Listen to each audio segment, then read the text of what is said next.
capítulo 5 da Confissão de Fé. Aliás, capítulo 6, seção 5 e 6 a gente vai analisar hoje. Quem tiver com a confissão em mãos, no iPad, no iPhone, no smartphone, peço que você acompanhe, é interessante, mas se você não tiver, a gente tem aí projetado. Então, seção 5 da... Vocês se lembram qual é o nome do capítulo? Da queda, do pecado e do castigo. Mas não está colando não, né?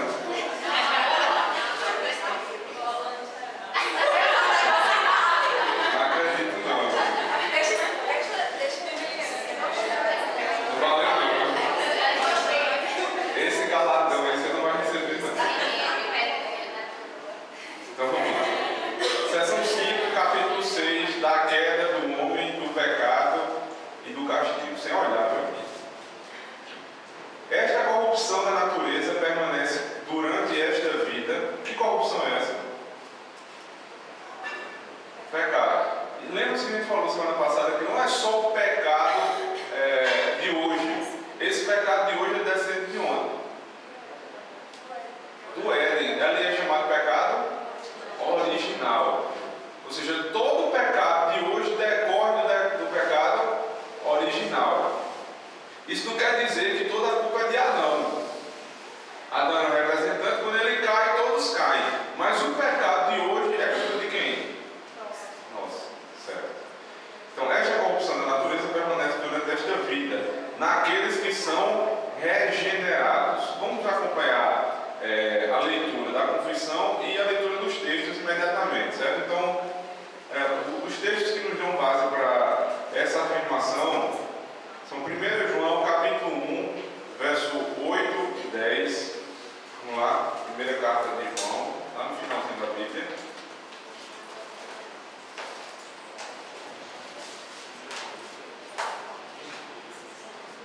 João 1, 8 e 10. 8 a 10. Se dissermos que não temos pecado nenhum, a nós mesmos nos enganamos, e a verdade não está em nós.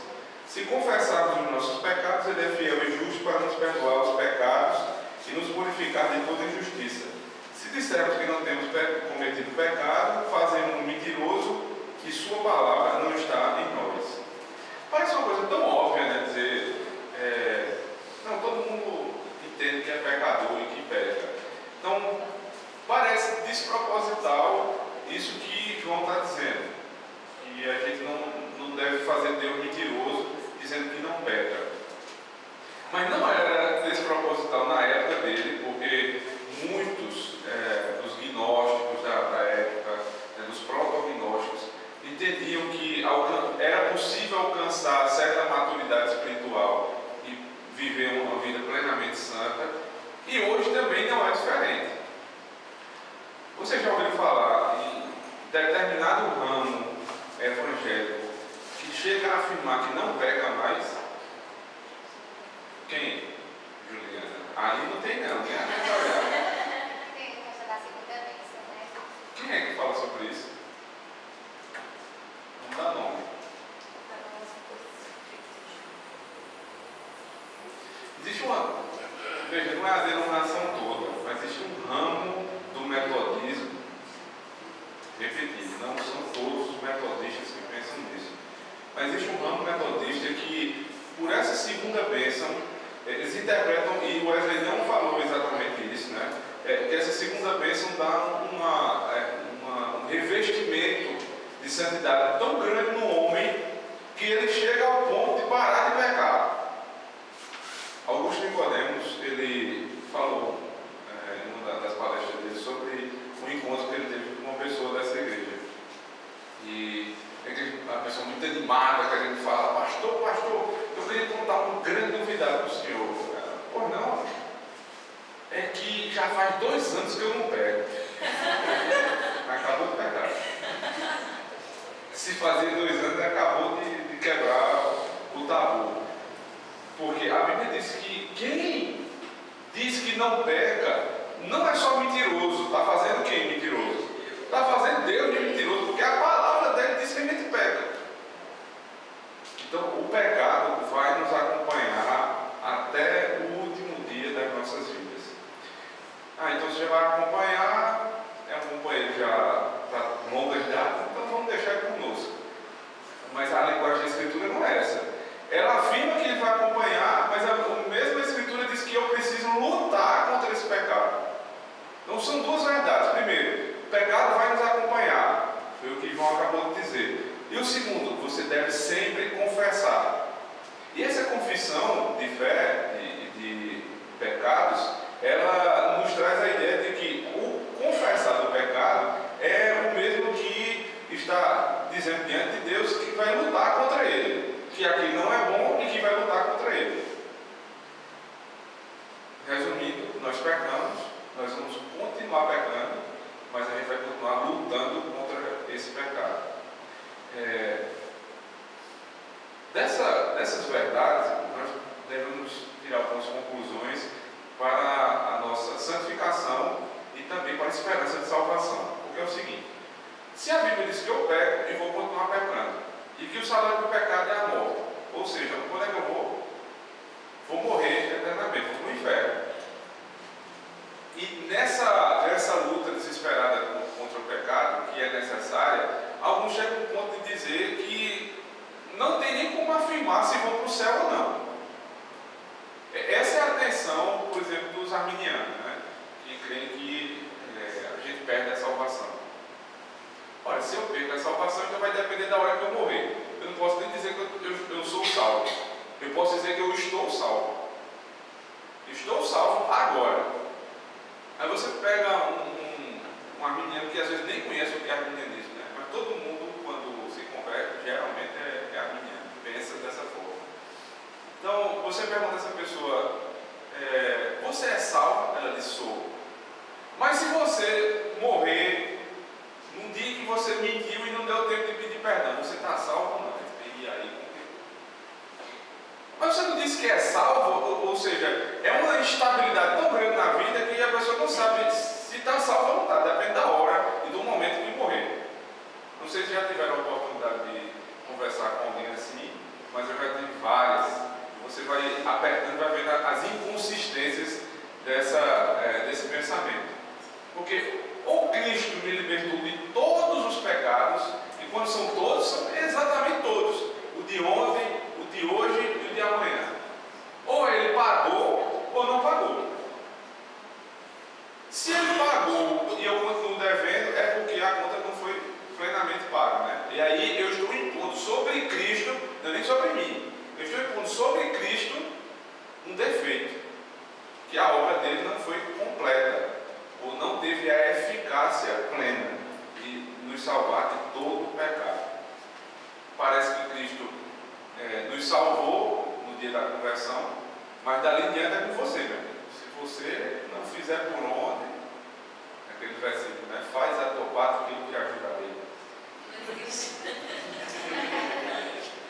Não existe esse versículo, mas é um versículo muito bom para a minha vida. Faz a tua parte que eu te ajudarei. Mas não tem isso na Bíblia dele. Romanos 7, 14 e 17.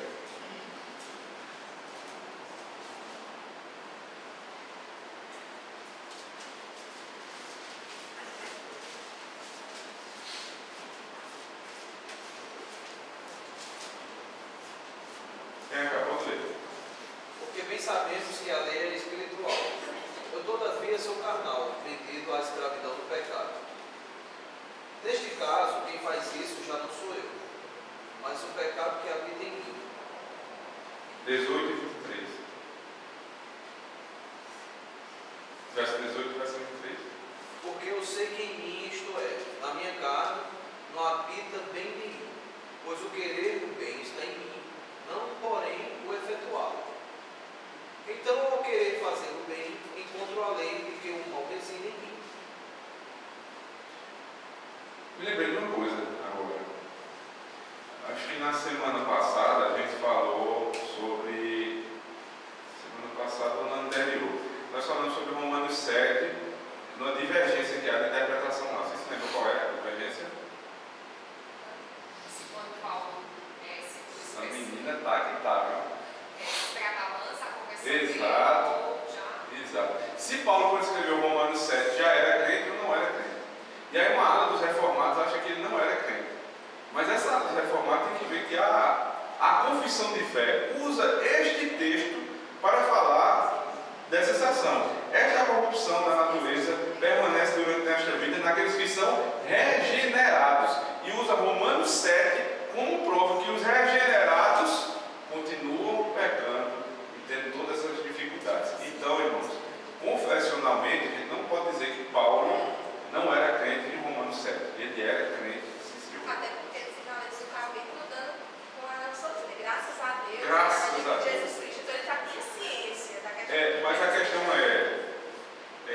ele escreveu depois. Ele diz isso, ele escreveu depois. Então ele pode dizer que graças a Deus. Então, justamente, a questão é essa, justamente ele escrever depois, tem que continuar a ser convertido. Tem tantos argumentos a favor. Porque ele diz que, verso 21, então ao querer fazer o bem, encontro a lei de que o mal reside em mim. Querer fazer o bem é algo possível para um ímpio? Ímpio não quer fazer bem, ímpio só gosta de fazer mal, né? Só que desagrada a Deus. E ele diz que encontra a lei de Deus. Então, certamente Paulo era já convertido aqui nesse texto. Tiago capítulo 3, verso 2.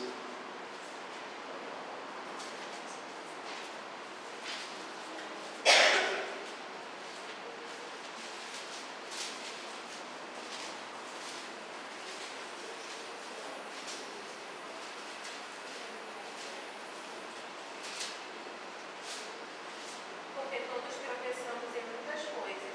Se alguém não tropeça no falar, é perfeito varão, capaz de refrear também todo o mundo.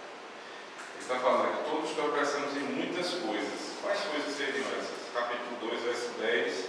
Pois qualquer que guarda toda a lei, mas tropeça em um só ponto, se torna culpado de todos. Você está falando da lei. Muitas coisas, não é que a gente é mal educado, que a gente não fala com as pessoas como deveria falar, e por isso a gente está fazendo coisas que são não tão boas. Ele está se referindo à lei. Então, quando a gente peca em muitas coisas, está dizendo que a gente quebra todos os mandamentos. Ou seja, a gente verdadeiramente é corrupto, e mesmo depois de crente, porque Tiago está escrevendo para crentes, nós continuamos ainda nessa corrupção. Essa é uma verdade, irmãos, da Escritura como um todo. Até depois de convertidos, nós continuamos lutando contra o pecado. Agora, a segunda parte dessa sessão. E ainda que através de Cristo, ela, ou seja, a corrupção, o pecado, seja perdoada e mortificada, contudo, tanto ela quanto todos os seus impulsos são real e propriamente pecado. O que é pecado? Resumindo, transgressão da lei de Deus. Então, um dos mandamentos diz: não matarás. Se eu nunca pegar um revólver, uma faca, qualquer coisa que eu valha, e mato alguém, eu nunca vou quebrar o mandamento. É isso. Não. Qual é a extensão do mandamento? Preservar a vida. Então vamos dar exemplos do que é preservar a vida. Preservar o nome do irmão, não difamando ele, não falando dos seus defeitos. Esse é um pecado já mais ligado ao nono. Mas indiretamente também está ligado. Também. Mas o não matarás, ele tem que ser verificado nos dois aspectos. Toda a lei é assim, positivo e negativo, né? Não matar é não chegar lá e tirar a vida. Mas também é o positivo, é você preservar a vida do irmão. Então tudo que é necessário para preservar a vida, eu sou obrigado a fazer. E o contrário, eu recebo a pena se eu fizer. Se eu matar, eu sou condenado por Deus. E também, se eu ver uma pessoa necessitada e não fizer nada, e aquela pessoa está mendigando a nossa ajuda e eu não faço nada, eu também incorro no pecado. Com essa questão do debate sobre o aborto, o feto ainda é fez, ele está Sem falar. sendo atacado. Aí, se a gente se omitir e não lutar contra a legalização da aborto, a gente vai estar pecando contra esse mandamento. Eu ia ser mais fundo, não lutar contra. Se vier para um plebiscito aberto ao público, se vier para a gente votar nisso aí, votar a favor. Um aborto, quem votar está quebrando o mandamento. Quem for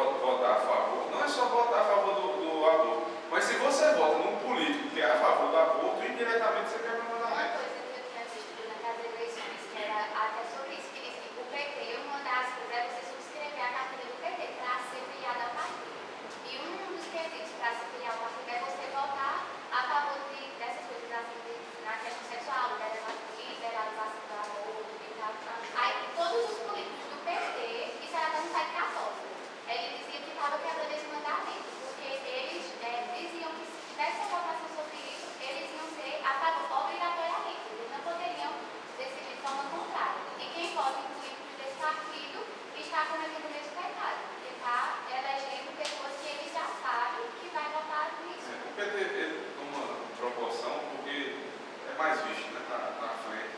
Mas se você for ler a ideologia dos partidos políticos do país, não sobra nenhum. Agora, lógico, não são muito piores, né? Os de extrema esquerda são satânicos. Você vai ver lá a ideologia do PSOL, do PCdoB. Esse povo é louco mesmo, eles são a favor de tudo que a gente é contra. E o PT não fica distante disso, eles são tipo faraó, né? Maquiam a informação. Mas o momento que você.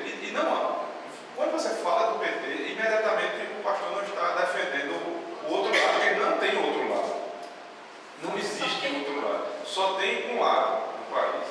Então, no Brasil, a gente tenta escolher o menos ruim, ou pelo menos o que menos afronta a nossa fé. Não tem lado bom aqui, não tem político ou partido que, pelo menos na ideologia, seja bom. Todos são contrários à nossa fé. Agora, uns são mais explícitos do que os outros, né? A militância esquerdista contra o cristianismo é absurda ao ponto de nossa nação, oficialmente, ter bom relacionamento com Ahmadinejad, com Cuba, né, com Maduro, com terroristas, com ditadores. E se a população vota nesses homens, mesmo sendo cristãos, você está assinando embaixo tudo que eles fazem. Então não há como escapar disso. Veja, defender ou acusar a esquerda não é defender os outros partidos, porque todos são. O país é diferente dos Estados Unidos, que quando você acusa democratas, necessariamente você está levantando os republicanos, que é um partido de direita, na verdade. Aqui não tem isso. E outra coisa que deve ser esclarecida é que direita não é Bíblia. A gente é Bíblia. Não é tudo que a direita diz que a gente assina embaixo. Porque, por exemplo, vozes direitistas no nosso país, como Jair Bolsonaro, ele é a favor de muita coisa que a gente não é a favor. Do tipo de controle de natalidade. Nós não somos a favor disso. Você vai pelo menos ruim, mas bom, que defende as causas do Evangelho, não tem. Vocês não falam mais alguma coisa? Nesse caso, não matará. Se eu estiver numa situação em que para socorrer a vida de alguém, eu preciso arriscar a minha própria vida. Eu deixo de prestar socorro. Eu estou ajudando a matar aquela pessoa porque eu quero preservar a minha vida. Depende da situação, né? Eu me lembrei agora que vocês fossem pelo centro, que eu já vi esse exemplo aqui. Por exemplo, você está na estrada com a sua família e tem um carro lá parado, quebrado no meio da noite. Você tem, claro, você tem o mandamento de ajudar o próximo, mas antes de ajudar o próximo, as primeiras vidas que você tem que preservar são da sua esposa e a dos seus filhos. Você não sabe nem quem está parado lá, né? Isso. Você Então, não sabe qual é a intenção do coração daquela Eu acho que pessoa. Mas vamos numa situação em que realmente há risco para a pessoa está sendo vítima de verdade. Por exemplo, você mora numa casa e você escuta o grito na sua rua à noite, uma pessoa sendo assaltada, sendo violada, qualquer coisa. Você tem medo de sair e ser assaltado também. Se você ligar para a polícia não dá tempo da polícia vir a ponto de socorrer a pessoa, e aí? Se não tem condição de salvar, não pode. Eu quero dizer, você tem que ter algum tipo de defesa, porque senão vai morrer dois. Vão morrer dois. Ou você tem alguma condição de se defender, por isso que a gente luta também pelo armamento, né? Para que o cristão tenha, qualquer cidadão de bem tenha direito a ter uma arma. Porque nessa situação que a Nathalie colocou, hoje, não tem muito o que fazer. Imagine, no seu vizinho tem dois homens armados, né? E você vai entrar lá desarmado, o que é que vai acontecer? Vai morrer todo mundo. Oi.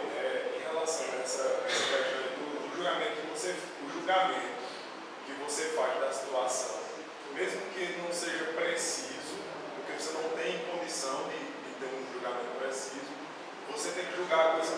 se apresenta. Por exemplo, naquele caso lá em que a Bíblia traz do assaltante que entra à noite na sua casa, e você mata ele e Êxodo capítulo 22. e o sangue dele não é requerido de você. Você está inocentado. Você não tinha condição de julgar, porque não tinha condição de julgar se o cara estava armado ou não, assim representando ou não risco para a sua família, para você mesmo. Não é o fato dele estar armado ou não que vai fazer você inocente. É o fato de você poder julgar ou não se ele está armado. Aliás, é o fato de você poder julgar ou não se ele está armado ou não. Então, se você olha para a situação e aparentemente a situação não lhe dá a condição de agir, então você está inocentado. Porque não tem como você ter certeza. E na dúvida você opta pelas vidas que você tem que guardar. A verdade é que é um próximo, né? Você deve defender, amarás o teu próximo. Quem é o próximo? Porque se todo mundo é o próximo, aí complicou, né? Nenhum ladrão você pode matar. O próximo é aquele que é o indefeso. O que vem para assaltar não é próximo, não. Ele está sendo enviado pelo inimigo para matar. Então, você sempre defende a parte que você julga que é a que está sendo violentada. Nesse caso, você está em casa, Êxodo capítulo 22, você depois lê em casa, e chega um ladrão à noite, como é que você vai saber se ele está armado, se não está? Você mata, é isso que a polícia geralmente faz, né? Atira para depois saber o que foi. Dependendo da situação, você vai esperar o cara atirar em você. Agora, por outro lado, tem que ter cuidado em questão de assalto, por exemplo. Matar um assaltante que está com a arma apontada para você, legitimamente não é pecado, você está se defendendo. Mas, se a pessoa rouba, por exemplo, rouba o seu celular, dá as costas e você puxa uma arma e mata, aí você incorre no pecado. Porque não estava tentando mais contra a sua vida. Você matou pelas costas. Agora, se há algum tipo de perigo para a sua vida ou para o seu próximo, o pecado não é pecado matar. Certo? E até em algumas circunstâncias, né, se houvesse a possibilidade de um armamento, que apenas apresentar a arma já seria suficiente para intimidar o pai. Exato. Não seria necessário tirar a vida. Agora, voltando aqui ao texto da confissão, o que a confissão está dizendo é que não só o matar, o roubar é pecado, mas a intenção. Ele diz assim: contudo, tanto ela, a corrupção, quanto todos os seus impulsos são real e propriamente pecado. Então você não matou o cara, mas sabe aquela raiva tão grande que você diz: se eu tivesse eu vou ter matado na hora, já matou. A Bíblia diz que você já matou. Então você incorre no pecado. Porque a Bíblia não trabalha só com o foro externo, mas também com o foro interno. A igreja não tem como primeiro capítulo do princípio do manual de disciplina, né, código de disciplina da IPB. O foro interno não pertence à igreja. Ou seja, a igreja não pode julgar ninguém pelo que pensa. Só pode julgar pelo quê? Pelo que diz. Pastor, eu olhei para a cara de Daniel, e Daniel estava pensando coisa errada na hora do culto. Não tem como a igreja julgar isso. Isso é impossível. No direito é assim também, Alexandre. Alguém é culpado na legislação por pensar. Até agora não, né? Aqui para frente é Gustavo. Como é? São pelas ações e omissões. Ações e omissões. Reflete ainda muitos aspectos da lei de Deus. Agora, quando Deus é o juiz, aí ele pode. É por isso que a confissão diz isso. Até o impulso é real e propriamente pecado. Então, qualquer impulso maligno no coração é considerado pela lei de Deus pecado. A gente deve controlar só o que a gente diz, o que a gente faz, mas também o que a gente pensa.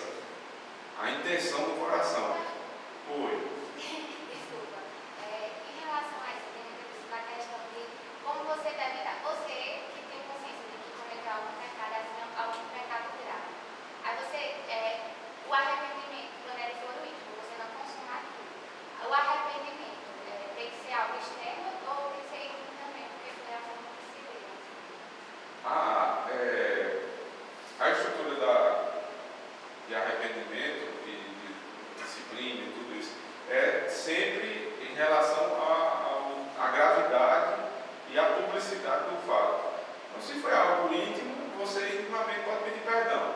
Mas se é algo recorrente, você pode pedir a ajuda de um irmão seu ou da liderança da igreja para lhe ajudar nessa situação. Pastor, eu tenho um problema que ninguém sabe, é esse. Eu queria que o senhor me ajudasse. E aí, através do aconselhamento bíblico, você vai sendo moldado a confrontar o seu pecado e aos poucos a Bíblia vai transformando o pensamento. Lembra lá em Romanos capítulo 12? Transformados pela renovação da vossa mente.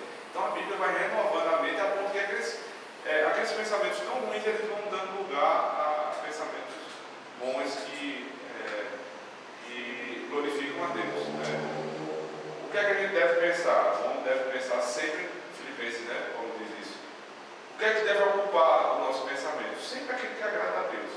Se o pensamento continuamente é algo que desagrada a Deus, eu devo pedir perdão, mas se eu não consigo sair disso, Deus deu irmãos e deu uma liderança que deve ser buscada para que esse pecado de foro íntimo não venha a ser externalizado, porque não existe esse pecado que a vida inteira está só no seu coração. Vocês acham que um adúltero ele começou adulterando, se agarrando com a mulher e ir para a cama? Não é assim. Primeiro vem o olhar, geralmente é assim. Primeiro vem a conversa, a intimidade, a reciprocidade da atenção. Aí sim é que chega no final. Não é o contrário. Então, qualquer pecado é assim. É tanto que a Bíblia dá a imagem de Tiago, de uma gravidez. O pecado é concebido, ele cresce e dá a luz, o pensamento dá a luz ao pecado. Ele é concebido no coração e depois é colocado para fora. Então, se há um pensamento que há muito tempo lhe incomoda e você não consegue sair dele, procure ajuda. Se você já pediu perdão e continua, procure ajuda. Seção 6. Todo pecado, tanto original quanto atual, sendo transgressão da lei de Deus e a ela contrário, em sua própria natureza trazendo culpa sobre o pecador, e por essa culpa está sujeito à ira de Deus e à maldição da lei, e assim feito sujeito à morte com todas as misérias espirituais, temporais e eternas. Vamos lá, primeiro a afirmação inicial. Todo pecado, tanto original como atual, sendo transgressão da lei, da justa lei de Deus, e a ela contrário, em sua própria natureza, trazendo culpa sobre o pecador. O que a confissão está dizendo aqui é o que a gente já debateu algumas vezes. Não é só o pecado de hoje que leva alguém para o inferno. Só o fato de nascer em pecado já deve levar alguém ao inferno. Então, vou chamar alguns textos aqui. Gálatas capítulo 5, verso 17.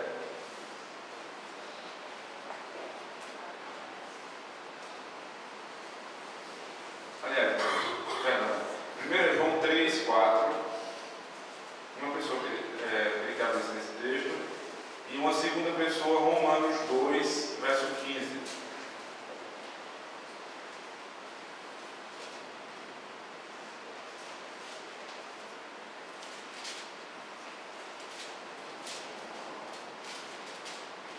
Quem achou o texto do 1 João, pode ler.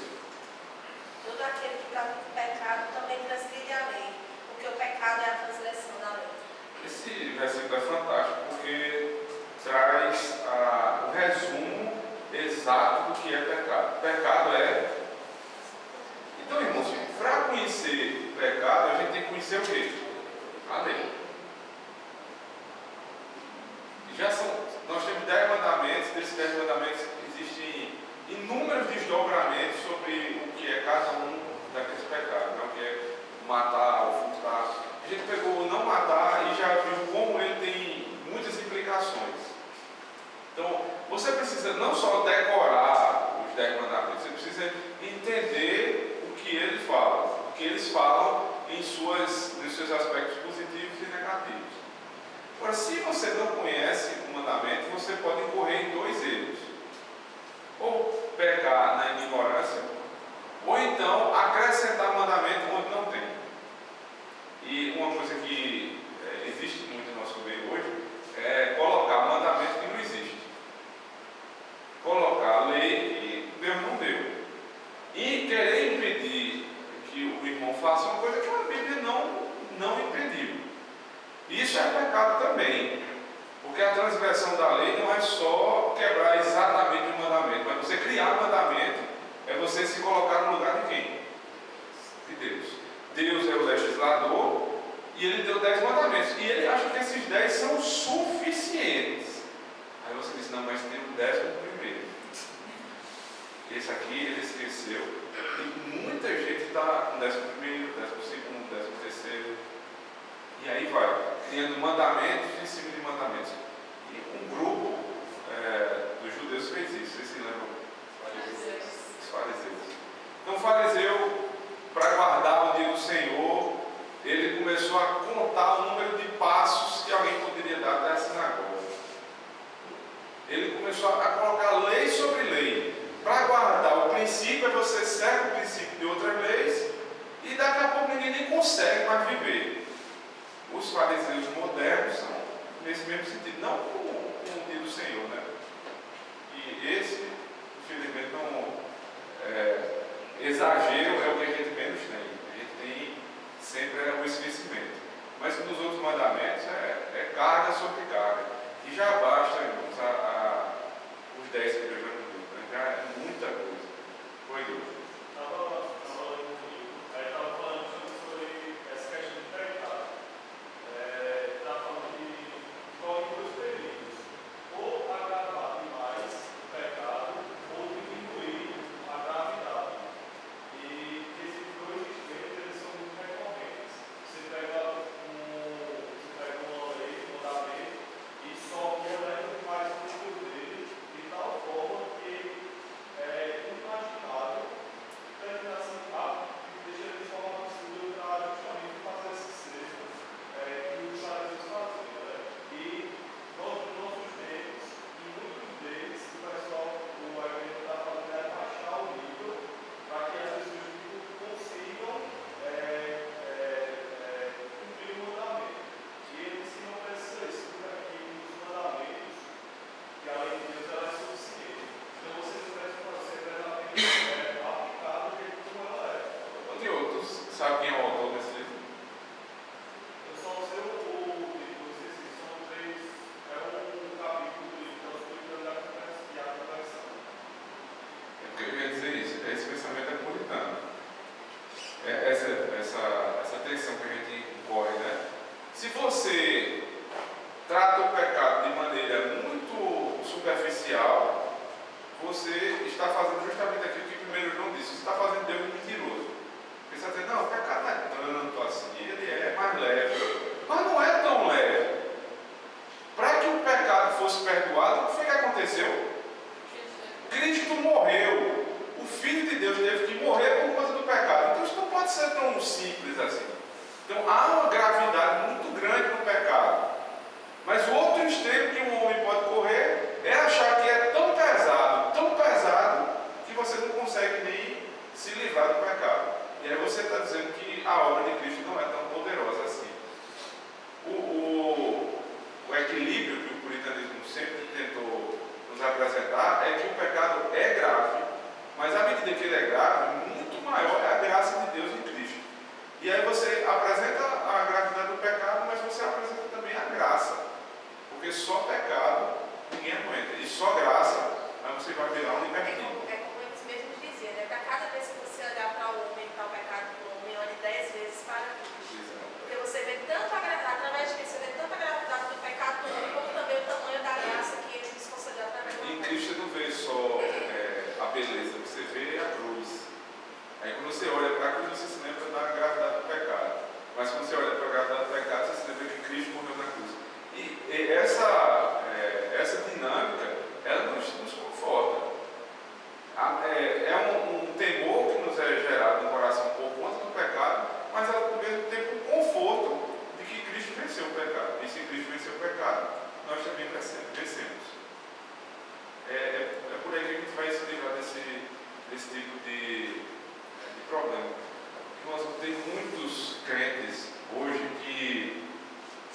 aterrorizados pelo pecado.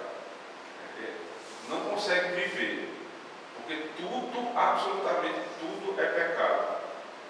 E a pregação é tão pesada no pecado, sem apresentar a graça, que as pessoas não conseguem ver beleza no Evangelho. É só...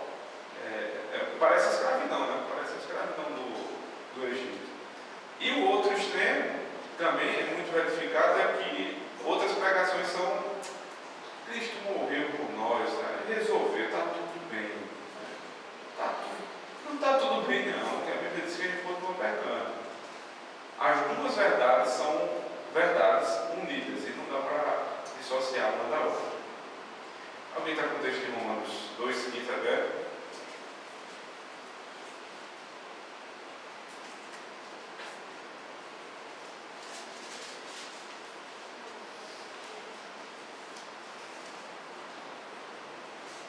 Estes mostram a norma da lei gravada no seu coração, testemunhando-lhes também a consciência e seus pensamentos, mutuamente acusando o seu defendente. Estes que eles estão, que Paulo está falando aqui, são quem? Os gentios. E Paulo está dizendo que os gentios tinham o que no coração? A lei. Então não tem essa de que o ímpio não conhece a lei de Deus. Ele não conhece como a gente conhece, né? Os detalhes da revelação. Mas eles conhecem que ele sabe que matar é pecado. Ele sabe que roubar é pecado. Como é que aquelas mulheres, aquelas parteiras hebreias sabiam que não deveriam matar os filhos dos israelitas? O texto lá de Êxodo. Como foi que isso veio ao coração delas? A lei só foi lá em Êxodo 20. Sabia, o homem sempre sabe. Caim não sabia que matar Abel era pecado? Sabia. Não tinha dúvida nenhuma. Então, a lei está gravada no coração do ímpio. Agora, não está gravada de uma forma tal que ele sabe de tudo. Né? No dias aí da consciência, eu vi algumas afirmações desse tipo. Assim, tudo era lançado sobre graça comum e sobre a lei gravada no coração do homem. Peraí, a lei está gravada no coração do homem em todos os detalhes, né? Quer dizer, que o ímpio sabe de tudo? Não. Ele sabe do princípio geral, mas do específico, só o crente sabe. Porque senão, se o ímpio soubesse de tudo, para que Bíblia? Para que pregar? Para que pregar, né? Para que Bíblia a ser pregada? A Escritura foi dada porque essa lei precisa ser explicada. E a explicação vem na Escritura. Eu me lembrei agora de um exemplo. Tem um romance famoso, né, que é o Crime e Castigo. E nesse romance, o personagem principal ele vive na pensão. Ele mata uma senhora, ele é um cara muito pobre, ele mata uma senhora que era rica e avarenta, uma mulher realmente se aproveitava dos outros. E ele ficava nessa intenção: não, mas eu estou matando uma pessoa que é totalmente sem escrúpulos e porque eu estou precisando do dinheiro mais do que ela. Mas por outro lado, quando ele mata, ele vem a culpa. Porque ele sabia: não, mas eu, de qualquer forma, eu tirei a vida de uma pessoa. E isso é errado. E o homem, obviamente, é um ímpio, né? Mas isso tem muito. Mesmo a pessoa, por mais ímpia que ela seja, ela sabe que aquele que ela está fazendo é pecado. Pode não saber todas as aplicações. Por exemplo, a partir do momento que ele já planejou matar aquela pessoa, ele já havia assassinado. Isso é uma coisa que somente pela Escritura a gente tem o poder de saber. Tomando isso aí como base, eu queria dar uma prova empírica que essa lei ela não é completa e não é suficiente. Do mesmo jeito que um ímpio tem um sentimento de culpa por transgredir a lei de Deus, até mesmo um crente tem sentimento de culpa por fazer algo que é lícito. Por exemplo, mulher se vestir tentando usar calça, por exemplo. Tem gente que criou essa lei, mulher não pode usar. Você sabe onde vem isso? É de um texto do Antigo Testamento, acho que Levítico, que diz que homem não veste roupa de mulher. Sabe o que é que o texto queria dizer? As roupas eram diferenciadas por cor, então a cor de um deveria ser vestida pelo outro. Não tem nada a ver com calça, nem calça nem nada. Está mais ligado, por exemplo, talvez isso, quando as mulheres começaram a usar calça, talvez tivesse significado a aplicação, que é o desejo de romper com diferença de homem e mulher, e a mulher querer se parecer com o homem ou o contrário. Mas, do mesmo jeito, o ímpio ele não tem como saber se foi a lei de Deus que ele quebrou ou se foi. Ele sabe o que Paulo quer dizer é que de forma genérica ele tem consciência de bem e de mal. Existe algo que é objetivamente correto e existe algo que é objetivamente certo, que não é derivado do senso comum, não é uma construção social. Existe um Deus pessoal, transcendente, que é moral, que exige um padrão de moralidade da criação, e em algum momento ele vai, essa criatura, o homem no caso, vai fazer o que é certo e o que é errado. É um senso do geral, mas ele não tem como dizer que matar, quando ele matou, que ele diz, não, isso aqui é você não tem essa descrição completa. Ele tem o senso do que é certo e que é errado. É tanto que o apóstolo Paulo está dizendo assim, ora a consciência dele o acusa, ora a consciência dele o justifica. Mas, mesmo assim, ele ainda diz, depois, que a consciência não é um juiz perfeito. Ela precisa ser também reformada pela palavra. Ela tem que estar em submissão com a palavra. Por isso que ele diz que há vantagem do judeu em ser judeu, porque é dele a lei, foram dados a eles os oráculos. Então, essa é a ideia de lei gravada no coração. Então, não tem nada de relativo, né? Não há relatividade. Até o ímpio sabe que as coisas não são relativas. Porque quando ele vai atravessar a rua, ele não pensa desse jeito. Você já viu um ímpio atravessar a rua? Eu não vou nem olhar do lado. Se der, eu passo. Se não der, o carro me atropela. Ele estabelece o princípio de certo e errado. Ele para, ele olha para um lado, ele olha para o outro, e se vier carro, ele vai esperar. Por que isso? Não é tudo relativo, né? Tanto faz. Ele deveria ser relativo em tudo, mas ele não é. Ninguém é completamente relativista. Porque sabe que há um bem. Quando, exatamente, perfeito. Não, esse mês veio menos, mas isso é relativo, no mês que vem veio um pouco mais. Não pensa assim, vai lá brigar com o patrão dele, porque não veio tudo. Mas, não, e ele vai falar da questão da lei, né, que há os judeus dados os oráculos, e apesar de ele falar que para os judeus é uma vantagem, depois ele vai dizer que de certa forma é uma desvantagem, porque aqueles judeus que não são convertidos é pior para eles, porque eles sabem o pior, que eles têm a revelação especial e mesmo assim o coração deles foi Mas eu me refiro de vantagem nesse sentido de você ter a proposição. Por exemplo, eu vou dar um exemplo que eu estava lembrando aqui. Você, ainda no Éden, que aí você podia dizer, eles têm a lei gravada, mas está manchada. Só que quando Deus gravou a lei no coração, não era a proposição. Olha, matar é errado, promover a vida é correto. Deus conversava com o homem lá. Não é isso. Ele planta um senso de justiça, um senso de bem ou mal. Por quê? Porque ele revela o que o homem deve e o que o homem não deve fazer. Tu está falando isso no Éden? No Éden ainda. Porque no Éden tem um acréscimo. Ele diz, olha, você dê nome aos animais, você cresça e se multiplique. Ou seja, a proposição estava sendo dada verbalmente de forma especial. É isso que eu ia falar. Não era só pessoal, né? Porque Adão não tinha uma Bíblia. Deus falava com Adão. Quer Bíblia melhor que essa? Ele conversava com Deus todo dia. E Deus. Quem foi que explicou a Caim e Abel que eles tinham que levar oferta? Deus falava. Deus falou, ensinou a Adão, e Adão ensinou os filhos. E assim até hoje, né? Deveria ser, pelo menos. O pai ouve a palavra de Deus e ele senta para passar o ensinamento a todos os filhos. Então nunca foi tão subjetivo assim como as pessoas pensam. Ou Deus fala pela pregação ou pela revelação especial, escrita, ou falava diretamente ao homem.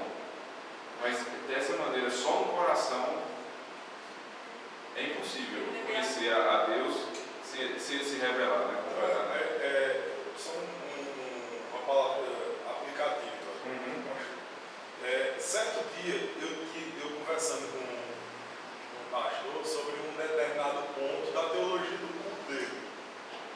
Porque ele achava que devia ter um culto e tal, e falando de tradição. Aí chegou um ponto que ele não tinha mais argumento, aí ele apelou para a consciência. Se valendo lá de Lutero, que Lutero, né? Ela fez praticamente o que Lutero fez. Olha, não é bom que o homem vá contra a sua consciência. Eu lembrei da outra, do restante, né? Porque a minha consciência está cativa da palavra. Então, é importante a gente saber sobre isso, sobre esses dois aspectos da revelação de Deus da sua lei. O aspecto subjetivo dela plantada no coração e do aspecto objetivo de Deus proposicionalmente, verbalmente revelando a sua palavra. E também da relação que existe entre a revelação especial de Deus no Éden ainda, como ele se revelava, e a natureza e o veículo e também a extensão dessa lei, e da revelação dele especial na Bíblia, que é a mesma coisa, né?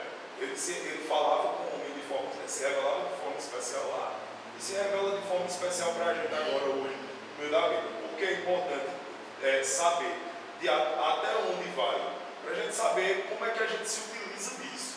A consciência que revela a lei de Deus gravada no coração, ora acusando a gente bem ou mal, ela é um instrumento importante para o reconhecimento do pecado, para a prática de confissão, mas ela não deve ser a última instância. A última instância tem que ser a palavra de Deus, ou seja, a nossa consciência também, que é a mais íntimo da razão do pensamento, ela também deve sofrer o exercício de reforma da palavra de Deus, porque ela também é manchada pelo pecado. Então, era só isso sobre a importância de entender o que é a lei revelada no coração, plantada no coração, e o que é a lei revelada de forma especial na Eu acho que a palavra de Lutero, na hora que começou a dizer, já me veio a segunda parte, né, do argumento, que a consciência está cativa, não é qualquer coisa. Vocês acham que o ímpio não tem consciência? É lógico que ele tem consciência do que ele está fazendo, ou seja, ele age objetivamente, ele não age furtivamente, assim, deu na cabeça dele, ele fez. Ele age objetivamente. Quando Lutero disse que ele não era certo ele contra a consciência dele, ele não estava se colocando na mesma medida de um ímpio. Ele disse: a minha consciência, ela tem um lastro, e a esse lastro é que eu estou amarrado. Aí ele disse: a minha consciência está cativa à palavra de Deus. Então a diferença do ímpio para o justo é isso. Os dois têm consciência. O princípio de bem e mal está no justo, tanto no ímpio quanto no crente. Os dois sabem o que é certo e o que é errado, mas não na mesma medida. Porque quando Lutero disse isso, ele julgou a partir da Escritura. E é isso que a gente faz, irmãos. Não é toda hora que você tem uma Bíblia na mão para resolver seus problemas. E não é todo problema que a Bíblia trata com tanta clareza. O que vai lhe ajudar nesse momento de dificuldade é a consciência da revelação de Deus em seus princípios. O que é isso? A gente já falou no capítulo passado, quando a gente vai tomar a decisão. Lembra-se qual é o processo da decisão? Primeiro, orar. Discernimento, sondar a vontade do coração, consultar as escrituras. Prós e contras. Prós e contras, você pedir conselhos. Exato, pedir conselhos, analisar os prós e contras e depois tomar a decisão. Você só faz esse caminho aqui quando você conhece a Bíblia. Ou você conhece a Escritura, ou você nunca vai tomar decisões biblicamente orientadas, né? O erro nesse processo é você cair num problema que muitos caem. Para cada problema você quer um versículo, né? Fica procurando na Bíblia um versículo para que roupa eu vou vestir, se eu devo viajar ou não, se eu devo trocar de carro ou não. Não tem versículo para isso. Não tem. Agora, se você tem a mente cativa à palavra de Deus, você vai analisar sempre e em cada situação a partir dos princípios da palavra de Deus. Eu vou ver se no meu coração esse trocar de carro é só vaidade, porque a Bíblia condena a vaidade. Eu vou perceber se eu tenho condição de pagar esse novo carro, porque a Bíblia condena quem compra e não paga. A Bíblia também me ensina que eu não devo gastar dinheiro de maneira desregrada, então eu vou colocar isso em conta. E eu vou analisar o outro lado. O carro que eu tenho ou eu não tenho carro, ele vai me servir para trabalhar, ele vai me servir para levar a família. O que eu tenho hoje tem me dado defeito. Então você percebe que a consciência, mas não é a consciência de um ímpio, é a consciência de um crente que toma decisões a partir da palavra de Deus. Porque não só o pecado externalizado, mas o pensar também é corrompido. Então na tomada de decisão ainda em pensamento, a gente deve analisar com a mente cativa a palavra de Deus e não se entregar à própria consciência. Como a agenda não só de ímpios, não, de alguns crentes, olha, se isso se traz paz, faça. Siga seu coração, seja feliz. Faça. Se isso lhe faz feliz, é porque é vontade de Deus. Ora, um psicopata mata a pessoa com a maior alegria do mundo. Ele se sente realizado e sente paz.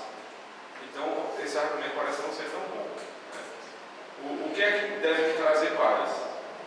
Se eu tomar uma decisão com a mente cativa à palavra de Deus, aí sim, isso vai me levar à paz. O contrário, não é verdade. Vamos ler alguns textos para a gente finalizar, que fala sobre a ira de Deus. E por essa culpa está sujeita à ira de Deus. Efésios capítulo 2, verso 3.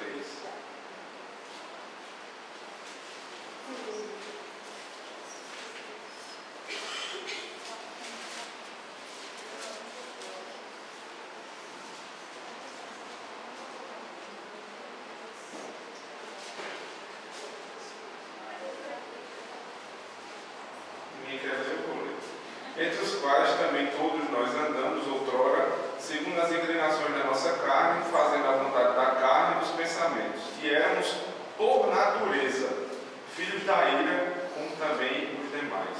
Ele está colocando os crentes de hoje, da época dele, já foram isso. Ele disse que a gente era por natureza, ou seja, a essência do homem pecador é de filho da ira. Da ira de quem? De Deus. E qual é a sentença de Deus para os filhos da sua ira? Inferno. Então, Deus vai colocar os filhos da ira no inferno. E, na verdade, todos que nascem são filhos da ira de Deus, como ele acabou de dizer. Nós também éramos, mas agora nós não somos mais. Por quê? Por conta da misericórdia de Deus. Versículo 5. Mas Deus, sendo rico, verso 4. Rico em misericórdia, por causa do grande amor com que nos amou, estando nós mortos em nossos delitos e pecados, nos deu vida juntamente com Cristo. Aí sim, a gente sai de filho da ira e passa a ser filho da graça, filho do amor de Deus. Romanos capítulo 6, verso 23, na mesma linha, o salário do pecado é a morte, mas o dom de Deus, dom gratuito de Deus é a vida eterna em Cristo Jesus. Efésios 4, 18, a gente está em Efésios, nos últimos textos. Alguém lê, por favor? 4, 18.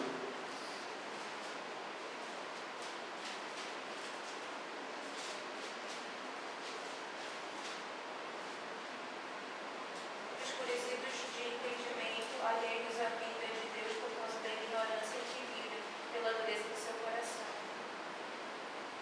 A Escritura, aliás, a confissão está interpretando esse texto aqui como uma miséria espiritual atual. deve ser muito miserável você não conseguir ver o amor de Cristo. Porque quando a gente vê, principalmente pela primeira vez, é tão maravilhoso que a vontade que dá é o quê? Sair contando a todo mundo, né? É estranho você conhecer um novo convertido que não tem vontade de falar sobre Deus. Mas quando a gente se converte de verdade, é um desejo do coração. Mas o ímpio não. O texto diz que ele está obscurecido de entendimento. Ou seja, você prega e aquilo é como uma sombra. Não entra na cabeça dele. Ele está alheio à vida de Deus. Por quê? Por causa da ignorância em que vivem pela dureza do coração. Então, a palavra de Deus bate no coração do ímpio e é como que bater numa pedra. Não entra. É por isso que Deus diz que Ele quebra os corações de pedra e dá um coração de carne. A ira de Deus não está sobre o ímpio só quando ele morrer. Ela já é verificada agora, porque é uma miséria você não poder ouvir a palavra de Deus. Você chegar no domingo e ter prazer de ficar em casa assistindo televisão, né? E olha esse programa que tem na televisão. Só tem coisa boa, né? E você deixar de ir para a igreja para ficar em casa é uma miséria, não tem outro nome. O domingo é uma maravilha porque não é só porque a gente vai ver nosso irmão, não, é porque a gente vai ouvir a palavra de Deus. Quem tem prazer em Deus tem prazer de ouvir. De manhã, de tarde, de noite, se ele pudesse, ele passava o dia inteiro, porque foi o dia que Deus reservou. Na verdade, não é se ele pudesse, né? A gente pode. Ele devia fazer isso o tempo inteiro. Descansar nos nossos afazeres e meditar na palavra de Deus. Porque quem não faz isso, demonstra que é o quê? É ímpio. Não gosta da palavra de Deus, não gosta de ouvir. Está obscurecido no seu entendimento. Último texto, Mateus 25, 41.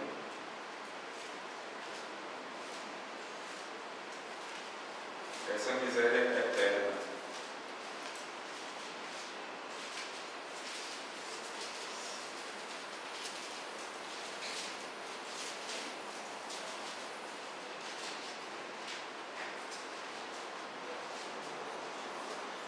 Quem achar pode ler. Então o rei dirá também aos que estiverem à sua esquerda: apartai-vos de mim, malditos, para o fogo eterno, preparado para odiar os seus anjos. O obscurecimento de agora, de não ouvir a palavra de Deus, é ruim. Mas esse aqui é bem pior. Porque o rei, ele vai apartar os cabritos das ovelhas, né? E vai lançá-los no inferno. Então, o ímpio, ele não goza de boa vida hoje. A gente já viu várias vezes, muitos textos, que você pode olhar para a vida de alguém que nega a Cristo e aparentemente está bom, mas não está. E não só isso, ele sofre agora, mas vai sofrer muito mais quando o Senhor voltar. Porque quando ele voltar, toda a corrupção do homem vai ser julgada. Aqueles que estão em Cristo têm a sua corrupção perdoada, a original e a desse tempo. Agora, aqueles que não estão em Cristo vão sofrer com as penalidades da lei. E a lei diz que aquele que pecar